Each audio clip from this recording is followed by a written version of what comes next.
अस्सलाम वालेकुम, welcome to my YouTube channel Desi Chulha bye Samia. आज मैं पकाने लगी गोभी गोश्त बहुत ही मज़ेदार देसी तरीके नाल ते नाले कुछ पंजाबी भी टड़े नाल आखांगी। चले शुरू करने हैं। तो एक कढ़ाई ले लेगा, नहीं तो पतीला ले लेगा। मैं तो पतीला लेता। नाली विच एक अदद प्याज बरीक कट के मैं पाई।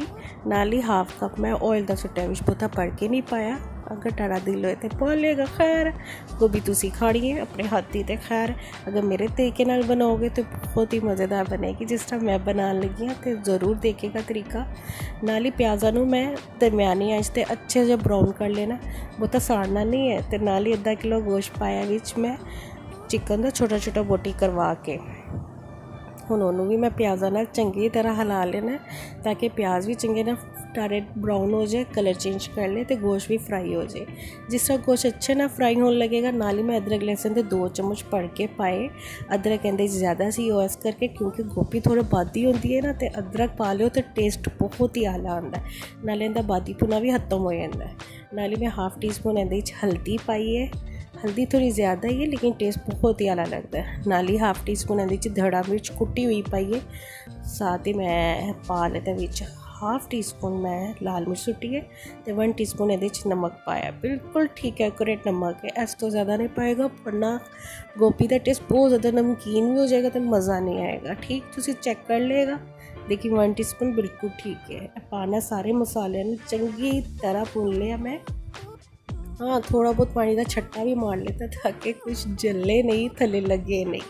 इहदे बाद जिस तरह मैंने हिला लेता है को मेरिया पा दी है मैं गोभी में गोश्त तो बल्कि नाली में विच अद्धा किलो गोभी पाइए बरीक बरीक कट करके। बड़ी मेहनत लगती है कटिंग, खास तौर पर जी टाड़ी सब्जियां होंगी है।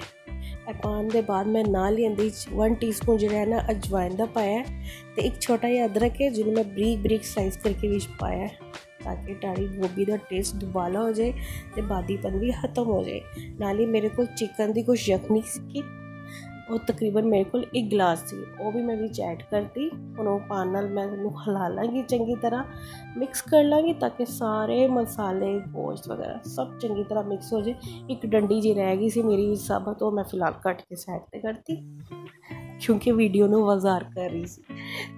ठीक है, अलबत्ता सब कुछ पान नाल मैं चमचा भी छड़ देता नाल चंगी तरह। तो हुण ढक्कन दे के मैं कम अज़ कम इनू 20 मिनट दरम्यानी आंच ते पका लवांगी। सब तो पहले तेज़ आग करांगी ताकि पानी अच्छे से जोश मार जाए। तो फिर 15-20 मिनट के बाद देखिएगा टाड़ी गोभी बिल्कुल गल गई है। हाँ विच थोड़ा बहुत पानी रह गया लेकिन हुण आग करांगी तेज़ तो सारे मसाले गोभी नूं अच्छी तरह हिला लांगी ताकि इहदी जी पानी है वो खत्म हो जाए। तो नाल ही मैं इहदे हाफ टी स्पून गरम मसाला सुट्टांगी एंड ते। गरम मसाले नूं एंड ते सुट्टण नाल टाड़ा कलर भी हांडी का बहुत अच्छा हो जाता है टेस्ट भी आता है।